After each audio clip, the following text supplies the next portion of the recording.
Udumo kuNkulunkulu kweliphezulu nokuthula emhlabeni kubantu abathokozelwa nguye. Baba uNsibande uyakubingelela. Ndlalifa izulu ngithi uJesu Kristu inkosi. Siyambonga-ke uNkulunkulu wethu, siyamdumisa kakhulu. Siyamdumisa Sindlalifa zezulu, siyamdumisa bangcwele. Siyamdumisa abantwana bakaNkulunkulu ngakho konke okuhle akasenzele khona. Sithi uJesu Kristu inkosi. uJesu Kristu inkosi. uJesu Kristu inkosi. Hayike siyaviva. Sisemkhulekweni. Sikhulekela inkonzo yakusasa yokuvula indlu eBhamshela. Mangithi sisemkhulekweni-ke angisho ukuthi sisemkhosini. Sengiqedile mina ngomkhosi waseBhamshela. Kodwa ngoLesihlanu ngiyakhuleka, ngikhulekela inkonzo zempela sonto. Angikhuleki ngoba ngisemkhosini kuphela. Umkhosi wami uyashintsha. Ngiyawuqala ngoMsombuluko, noma ngoLesibili, noma ngoLesithathu. Uyaba u-3 days noma u-2 days ngoba ngifuna amadimoni angicreme. Ayacrema amadimoni. Uma wena unosuku olulodwa nje, mina njalo nje ngoLesithathu ngingena emkhosini. Hayi asaziki. Kodwa ngiyakusiza nje mina, shintsha. Musukuba nestable, musuzakhela umthetho. Ngoba uma kunesimo esikuphoqayo ukuthi ungazili ukudla ngalelo langa owalikhethayo, usunesono kuNkulunkulu. Ngoba amandla esono ngumthetho. Funda abaseKorinte bokuqala chapter 15 verse 56. Amandla esono ngumthetho. So ungabe ujwayele ukuzishayela imithetho ngoba uzinika izono, ngoba uma uke weqa wonile sekufanele uzivumele leso sono. Mina-ke ngizama wonke amandla ukuthi kube nomkhosi engubambayo njalo ngeviki, kodwa izinsuku ngiyazishintsha. So uma ngithi ngisemkhulekweni manje, angisho ukuthi ngisemkhosini. Phela kufanele ngikutshele wena ukuthi mina ngisemkhosini. Kodwa wena ilungelo lakho njengomholi wakho ukuthi ungitshele uma uthanda ukuthi ungitshele ukuthi usemkhosini. Angisho ukuthi lena-ke simemezela sonke ungangitsheli. Lena nje simemezela sonke yethu sonke ekhaya lethu ungangitsheli ngoba wandisa ama-messages angenasidingo. Kodwa uma uzihambela nje wedwa, uma uthanda ungangitshela, awunaso isono lapho. Uma uthanda uzenzele nje futhi alikho icala. Kodwa kakhulu mina ngikhuthaza ukuthi umuntu akafunde ukuzenzela nje izinto. Funda ukuzimela ukuze mhla uNkulunkulu engithatha ungakhali kakhulu. Kungabe ngathi uphuca uNkulunkulu kanti uNkulunkulu khona uzobe kuthatha ubaba uNsibande. Angiyena uNkulunkulu. Ngikho futhi endaweni kaNkulunkulu. Ngiwumuntu nje ngiyimi. So-ke fundani ukuzimela. Funda ukuzikhulekela. Mina wami ukukunika iqhinga ukuthi uma unenkinga, bona ukuthi uyakhuleka noRoma 10 verse 9 zonke izinsuku uma ulala usho emva kwami. Emva kwalokho uzoyikhulekela kumkhuleko wakho. Okwesibili, uthandaze umkhuleko kaMay 18 njalo ngosuku noma ikangaki. Ulalele bese usho uRoma 10 ohambisana nawo. Bese emva kwalokho ube umuntu obhukhile ozibhala izono zakho uma uNkulunkulu ekukhumbuza through uMoya oNgcwele. Mayikukhumbuza nje donsa ibhuku lakho ubhale. Ebhukini lakho lokubhala izono ubhalile usuku oyongifonela ngalo, inyanga, unyaka nesikhathi. Ungakhohlwa-ke inamba oyoyifonela ngoba nginey'namba ey'ningi, iyodwa efonelwayo. Selokhu bafika ekhaya lezi kusetshenziswa yona. Lingakabikho ikhaya lezi kusetshenziswa yona. Inamba yokulungisa ukuvuma izono iyodwa nje. Bhala-ke leyo information ebhukini lakho lokuvuma izono, ungathi awutshelwanga. Banye liyafika usuku avele ashayele noma yiphi inamba ayithandayo. Njengoba ngirekhoda njengamanje, zivalwe zonke iy'namba zami, zonke zivaliwe. Mangiqeda ukurekhoda, evulwayo ile yokufona uma kunama-appointments. Awekho-ke namhlanje ngisemthandazweni. So-ke ungazikhathazi futhi ukungifonela ngoba ngeke uphendulwe. Ngiyacabanga ukuthi sengiyicacisile le ndaba. Ngakho hlala idate yakho yokuvuma izono ukuze uma wona noma ukhumbula isono ubhale phansi usalinde ukukhuluma nami. I-appointment yakho-ke ayikho ngobaba uNsibande. Yebo ulinda ukukhuluma naye, kodwa ingoJesu Kristu eyinkosi yethu uqobo. Wenze i-appointment naye uma wenze i-appointment yokuvuma izono. Ngicabanga ukuthi okusemqoka-ke sengikushilo. Silungela-ke ukuya eBhamshela. Sitholaneni eBhamshela kusasa. Inkonzo fanele iqale ngo-9 and iqale ngo-9. Hayi kube kuhlangana, ayibe iqala ngo-9.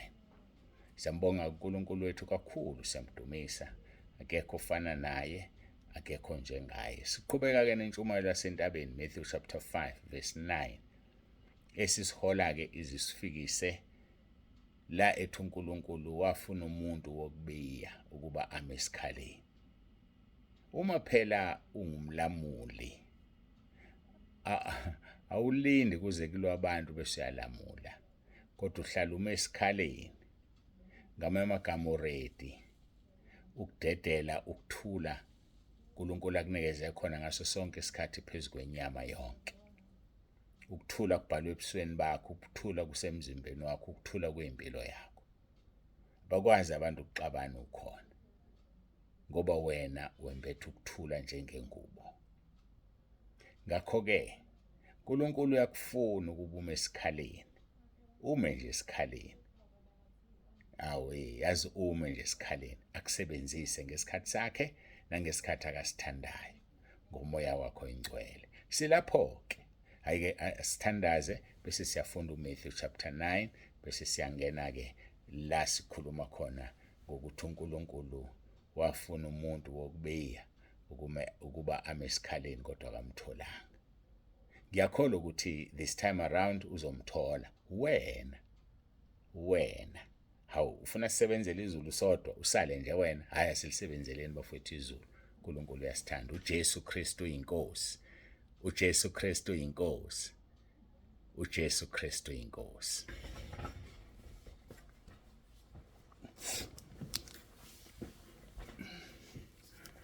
Baba ngcwele, Baba olungileyo, uNkulunkulu onomusa, siyazithoba phambi kobuso bakho. Sibonga uthando sithande ngalo, sibonga konke osenzele khona. Sisondela kuwe-ke nangalomzuzu. Ngiyacela Nkosi uyibusise le nkonzo, uyibiyele, ukhulume, uzambule phakathi kwethu moya kaNkulunkulu, moya ongcwele, moya weqiniso, mduduzi. Sinikela wena-ke le nkonzo, ngiyacela ube kanye nathi. uJesu Kristu inkosi. uJesu Kristu inkosi. Amen.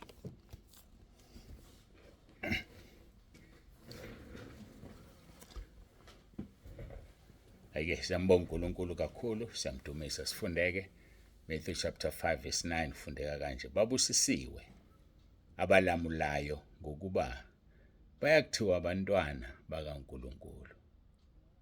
Babusisiwe abalamulayo. Isibusiso sithathele, nasi isibusiso. Uyalamula nje. Ake siyobheka lapha kuHezekiel chapter 22 verse 30.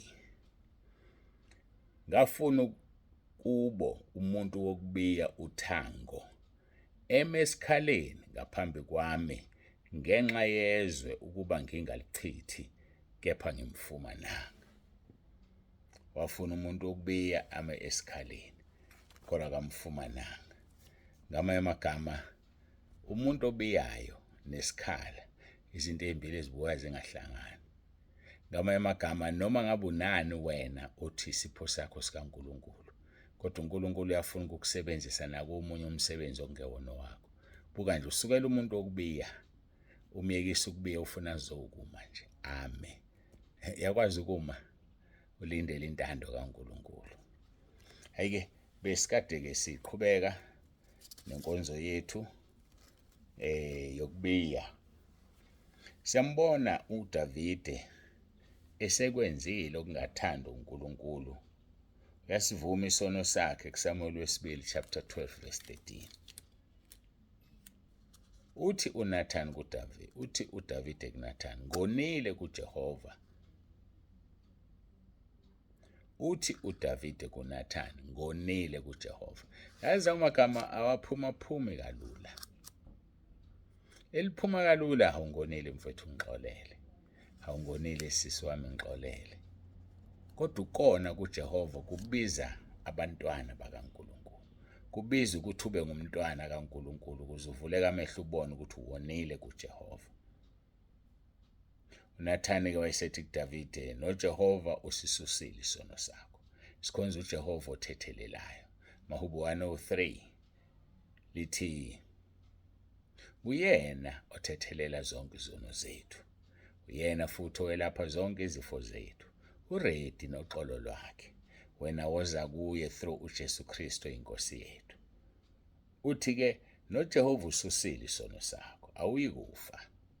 Khumbula ukuthi ukufa wayezigwebe yena uDavide. Mawuyiqala lapha ngenhla uyathola ukuthi uDavide, uNathani wayethe kuDavide, Davide, khona umuntu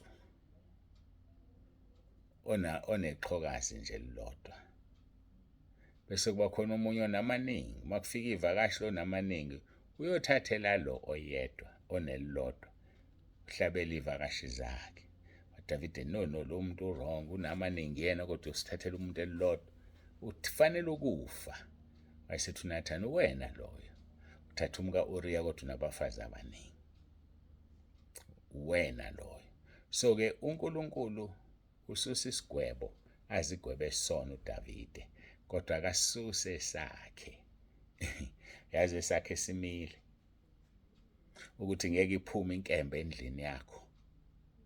Esakhe simile ukuthi ngizokuvusela umuntu usondelene nawe alale nabafazi bakhe ilanga libuka noIsrael ubuka. Simile leso. Kodwa ngoba uyaxolisa ke Davide, ngizosusa esakhe isigwebo sokuthi ufe. Awuyikufa. Verse 14. Nokho ngokuba ngaleso senzo waveza ithuba elikhulu lokuba izitha zikaJehova zemhlambalazi, umntwana omzalelweyo uyokufa nokufa. Ngoba uveza ithuba lokuthi izitha zikaJehova zemhlambalazi. Awulivezi ithuba wena ebandleni okhonza kulona. Uthembeke kangakanani kuNkulunkulu. Akuzwakali yini usuwenza ezinye izinto ngasese kodwa ubuthi ukhonza uNkulunkulu. Akuzwakali yini usuqonyiwe, usunentombi wena, usumithisile kodwa uzibiza ngumntwana kaNkulunkulu, uyama uyafakaza uyashumayela. Usumithi. Phela nje ukuthi ngoba isisa sikaveli, usenesibindi sokuma ucule ekhwayeni, unesibindi sokuma ufakaze, kodwa kunesisu uveza ithuba lokuthi izitha zikaNkulunkulu zimhlambalaze. Uma kunjalo-ke uNkulunkulu uzokufundisa, akubonise ukuthi abamhlambalazayo abaphephile. Uzokuthethelela isono sakho kodwa akujezise. Uthi ngenxa yokuthi uveza ithuba lokuthi izitha zami zingihlambalaze, umntwana ozomzalela uyokufa nokufa. uNkulunkulu wethu unomusa, cebile ngesihawu, uyathethelela ngoJesu Kristu indodana yakhe. Uma sizivuma izono zethu, uthembekile, ulungile ukuba asithethelele izono, asihlambulule kukho konke ukungalungi. Yazi ulungile, uthembekile. Wena woza nezono zakho, woza uzozilahla, woza uzivume. Mahubo 32, ubusisiwe siphambeko sakhe sithethelelwe. Ubusisiwe sono sakhe sisuliwe nguJehova. Isinazi izibusiso bafowethu, zithathele. Vuma nje izono and you will be forgiven. Above that, you will be blessed. Busiswe nje ukuthi usuthethelelwe. Busisele nje ukuthi uzivumele izono zakho. Abanye abantu azibalungeli izinto ngoba bafuna ukuvuma izono. Abalungelwa basabe sathi akukho kulungana. Ngisho izingane zabo ziyasafarisha, aziphasi esikoleni ngoba umzali akazivumeli izono. Azilungelwa lutho ngoba itshela iphethwe umzali uvimbile nenkululeko nesibusiso somndeni. Baba uvimbile, ngeke yena avuma izono kumuntu, avumani mina ngeke. Uvimba isibusiso somndeni wakho. Mhlambe umama uvimba isibusiso somndeni wakho seyingane zakho. Busisiwe. Ayazi aqwatha ngelibheke Mahubo 32, ngiliquote exactly njengoba linjalo. Ngiliyeke nje ngalendlela yami. Mahubo 32 verse 1 no verse 2. Busisiwe siphambeko sakhe sithethelelwe, osono sakhe sisitshekelwe. Busise umuntu uJehova angambaleli isiphambeko kungekho nkohliso emoyeni wakhe. Zithathele nasi isibusiso. Ungabi nenkohliso emoyeni wakho. Ngabikho izinto ozigodlela uNkulunkulu. Ngabikho izinto ozigodlayo la kungafanele uzigodle khona. Makuyinformation ofuna uyaziwe ukuze kuthathwe inqumo, idedele, ungagodli. Busisiwe umuntu uJehova angambalela isiphambeko kungekho nkohliso emoyeni wakhe. Busisiwe isiphambeko sakhe sithethelelwe, osono sakhe sisibekelwe. Siyambonga-ke uNkulunkulu kakhulu. Bengithinta nje indaba yokuthi kuyisibusiso ukuxolelwa. Uthi-ke uNkulunkulu ngenxa yokuthi nokho ngokuba ngaleso senzo waveza ithuba elikhulu ukuba izitha zikaJehova zimhlambalaze umntwana omzalelwayo yokufa nokufa. uNkulunkulu wethu sithi unomusa, ucebile ngesihawu, uyathethelela ngoJesu Kristu inkosi yethu.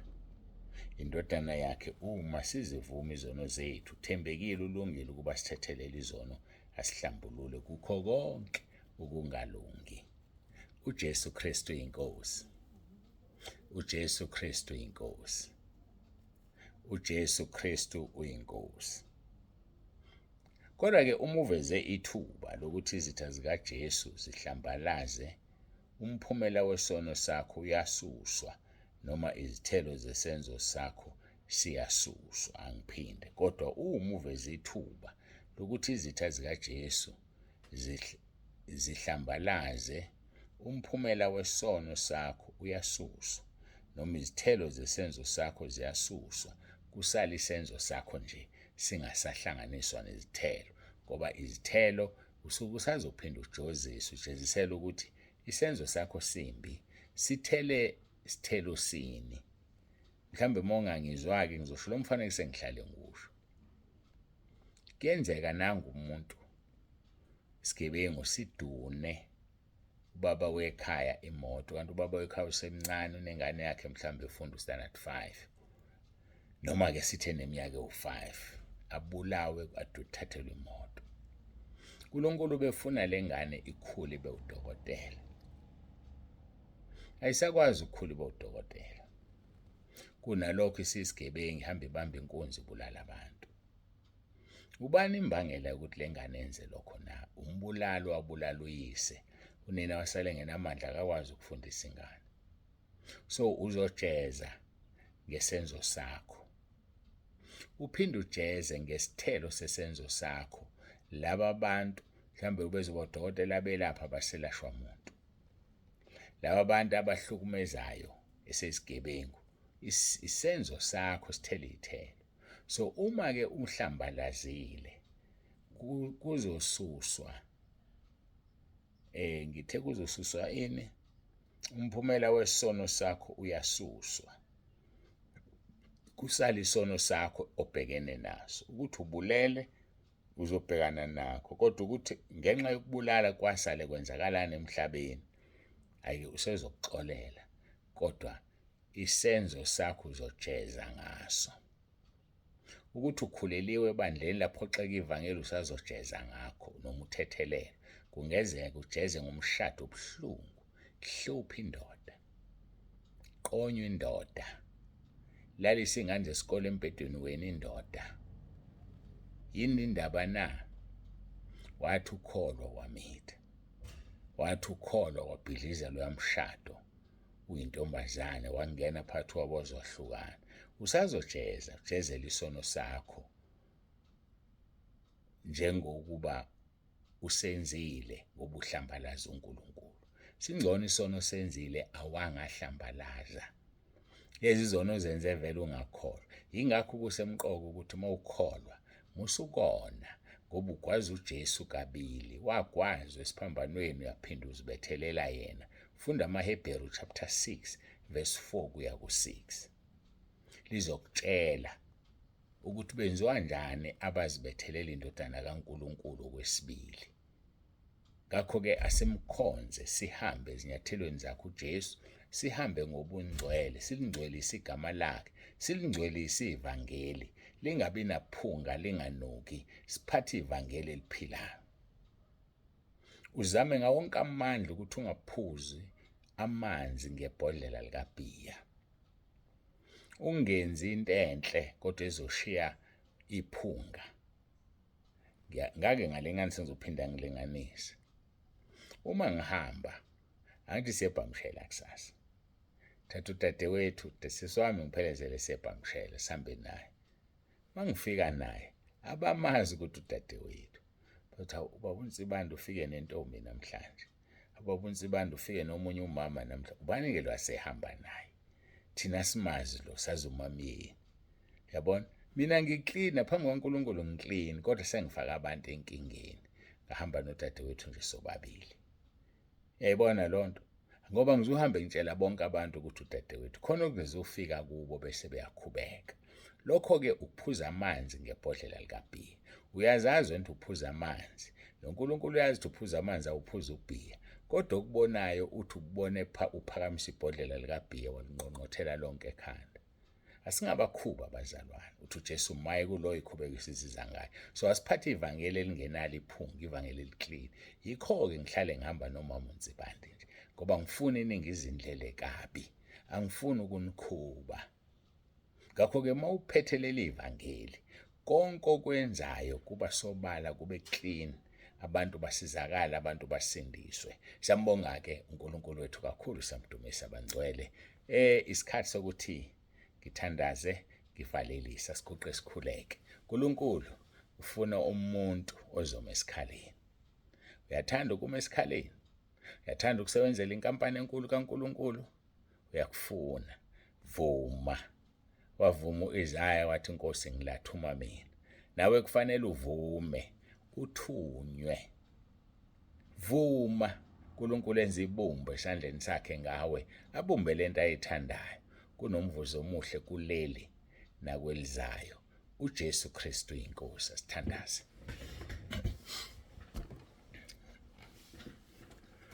Baba wethu ongcwele, uNkulunkulu nomusa, siyabonga ngale nkonzo, siyabonga ngakho konke. Sisize ukuba silenze izwi, sisize uNkulunkulu wami sihlale kulo singasuki. Siyabonga busisake kube yilona loyo olalele lenkonzo, noma uyibuka ku-YouTube, mbusise, imsize, imlekelela khule kumoya. Iba nathi-ke uNkulunkulu wethu ukuphela kosuku, size usigcine usilondoloze, silibone usuku lwakusasa. Mema bonke Nkosi ofisa babe khona, mabakhululwe emaketangeni kaSathane, mabakhululwe emandleni obumnyama, bafike enkonzweni ebhamshela. Labo Nkosi ongelona icebo lakho mabangezi. Sicela intando yakho yenzeke, konke okufisayo Nkosi kwenzeke. Siyazi uSathane uyathanda ukufaka unyawo. Ngifafaza unyawo uxolo, ngifafaza igazi lakho phezu kwale ndawo esokhonzela kuyona. Ngifafaza igazi lakho phezu kwendlu yokukhonza nangaphakathi, nala kuzomiswa khona itende, iparking, nomgwaqo wonke uzoba bomvu igazi likaJesu, lapha abantwana bakho behamba beyakhona noma sebebuyele emuva. Khongoze ezovela ngoJesu Kristu inkosi yethu. Sibiyeleke Nkosi, usigcine, sinika wena udumo lukufanele, lungolwakho izikhathi zingakabi bikho namanje kuze kube phakade. Wena wedwa ohlala ekukhanyeni ongesondelwe kukho, wena wedwa onokungafi, amandla nenkazimulo nodumo makube kuwe. uJesu Kristu inkosi. uJesu Kristu inkosi. uJesu Kristu inkosi. Amen.